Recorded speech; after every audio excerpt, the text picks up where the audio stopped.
Well, good morning, everybody. Thanks for taking a minute to sit with us this morning. My name is Cory Stark, and I'm the Director of Emergency Management for Elbert County. I'm joined today with the Police Chief from Elizabeth, who I'd like to take a second and introduce. Chief? Good morning, I'm Mike Phibbs. I'm the Chief of Police for the town of Elizabeth, and I'm excited to be able to share a little bit today about some cyber safety, particularly as it relates to our youth in the community, although I think some of the things we'll talk about will be good for everybody to learn about if they're not too knowledgeable about cyber issues these days. Well, that's great, and that's exactly what we're here today to talk about. You know, cyber technology has become a way of life for many of us, especially as adults, but it's with the kids at the schools now today. Chief, would like to kind of just talk with you a little bit about that safety and see if you can explore some of the things that parents can be on the lookout for with their kids. Kind of like to start and talk about texting and have you tell us what the trend is today. Well, I think that the technology is absolutely here. I think that it's not going away, and I think it's incredibly valuable. But it's not just texting. I mean, if you look at the way that technology has evolved and the use of the internet and technology and resources, this is actually the model for our schools. We have one school in our community that has gone to being all driven by tablet interaction with the internet. They're downloading textbooks that way. They're getting their homework assignments that way. Students are in contact with their teachers on a daily basis. Parents can be in contact with teachers during the day. You get grades instantly. You can get all those kind of things. And so I think that we have this great opportunity here with technology, the internet, resources, and it's awesome what we can do with it. But also with this kind of technology comes a lot of dangers that I think we're not always aware of. Well, let's talk about one of those, because one of the key words that comes up by parents is sexting. What is it? Well, sexting is basically imagine it to be kind of dirty electronic chatting, and so it's people sending messages back and forth, and it can evolve beyond that. And what happens, and we've unfortunately had to deal with this multiple times in our community in the last couple of years, is that teenagers get involved in taking inappropriate pictures of themselves, and they will share it with somebody. So they're sharing it with somebody that they consider to be a close friend or a boyfriend or a significant others. But as we all know, teenage romance doesn't typically last very long, and things sour and go bad. The next thing we know is we have these inappropriate pictures being sent around the internet. Well, we're going to look at an example of that in a minute, but I would like you to tie that into the social media. How are they making those pictures available to their friends? Well, I mean, there's a variety of ways. I mean, there's a direct link there with texting back and forth with students, that they can send pictures directly to each other. But there's also, with social media out there nowadays, there's a variety of pages, websites and so forth that people can become members of. I think the one that most people are familiar with is Facebook. And so Facebook has pretty good rules in place. If people report inappropriate pictures, they get taken down pretty quickly. But certainly the Facebook interaction with students constantly, day long, to update each other and their friends and share their experiences is there.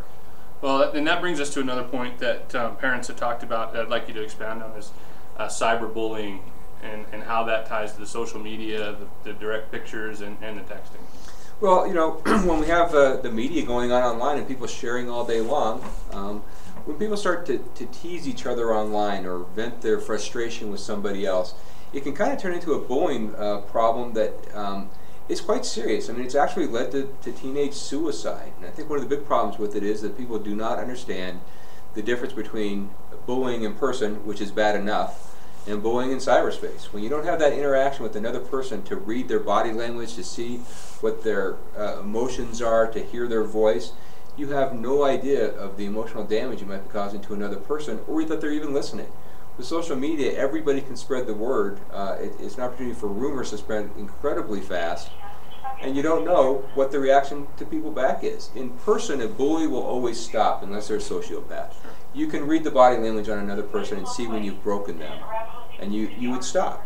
But in the case of cyberbullying, you may not even know that the person you're talking about or disrespecting is even aware that it's going on, and they may be monitoring the conversation with not one person teasing them, but having the embarrassment of hundreds of people seeing posts on a social website.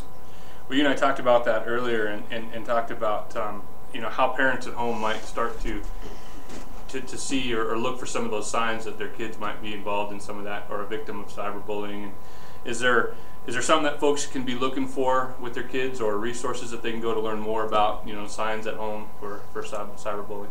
Well, I think that the most important thing is for parents to be involved and understand what kind of social media their kids are using, and to monitor that occasionally, just like you do your other children's behavior. I'm not asking parents to be super spies of their kids or to be invasive of teenage privacy, but with teenagers they need guidance and help from adults. That's what parents are for. And so you should know what websites your kids are on. You should know how much time they're spending on there.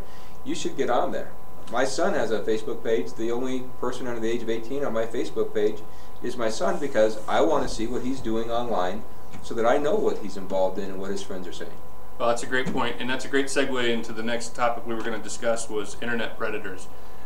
Talk a little bit about, you know, the cyber safety there and making sure that your kids don't become victim to the internet.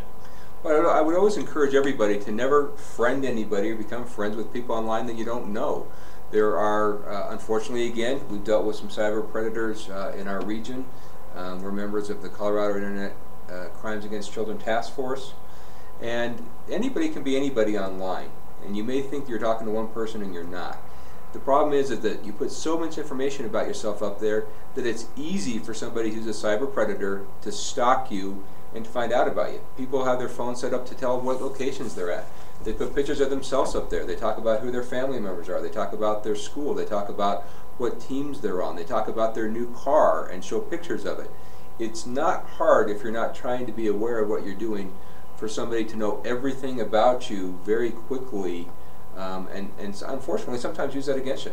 So the general message is to really just stay involved with your kids and know where they're going on the virtual world, and don't consider it an invasion of privacy necessarily, but more of another function of your parenting. Is that fair to say? That's fair to say, and I think that, you know, a good message for any teens who are watching this and for parents is to be careful about what you put out online. It's your character and reputation that people are judging, and the agreement that you signed with Facebook and the other social media websites is anything you put up there belongs to them.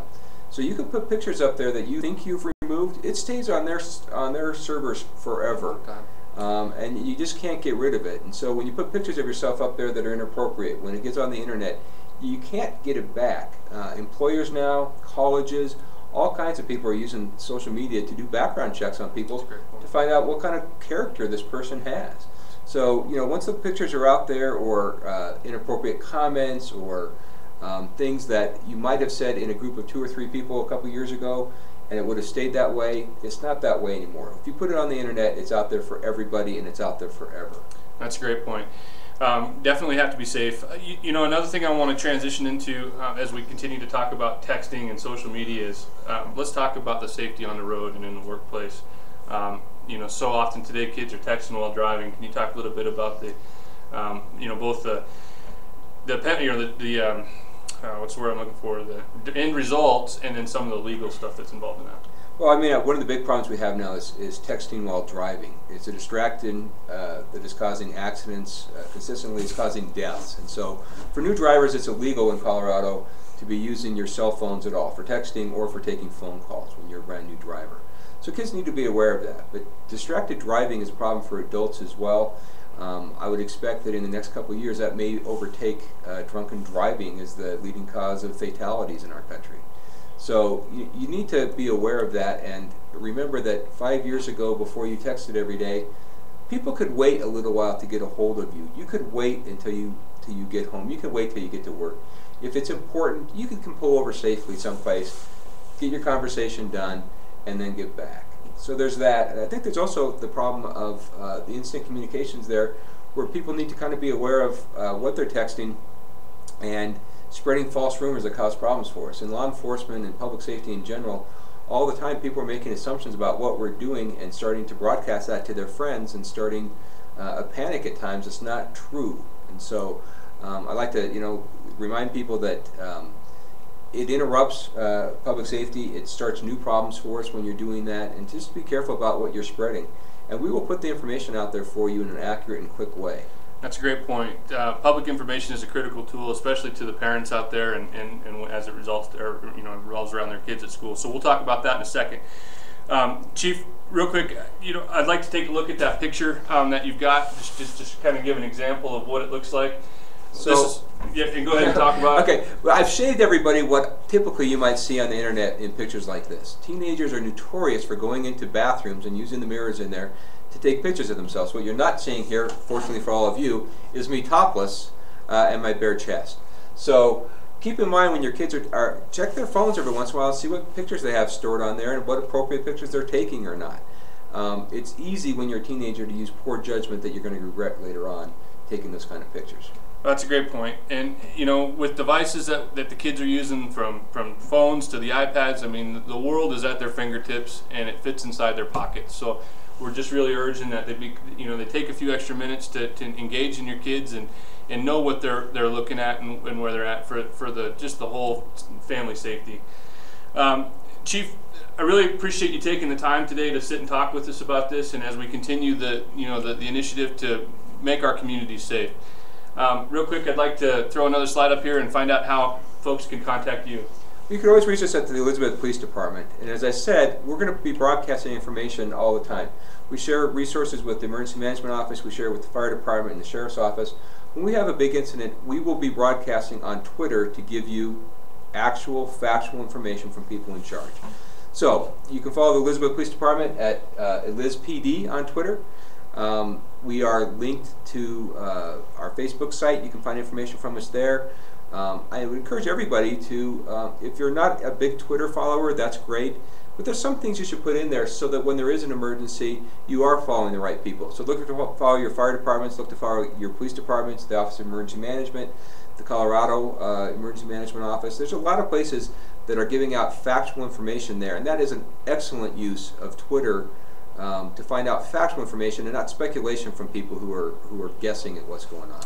That's a great point. And public information in Elbert County is moving forward, and we're really working collaboratively among all the disciplines in county to make sure that we give you the right information. So, Chief, I'd like to take a couple minutes to just say thank you again for coming out and meeting with us today. And again, you're following Emergency Management on Facebook, and if you have any questions, don't hesitate to contact our office at any time. Information is available here on this site. And with that, I think we'll go ahead and say good day, and we'll see you next time. Thanks.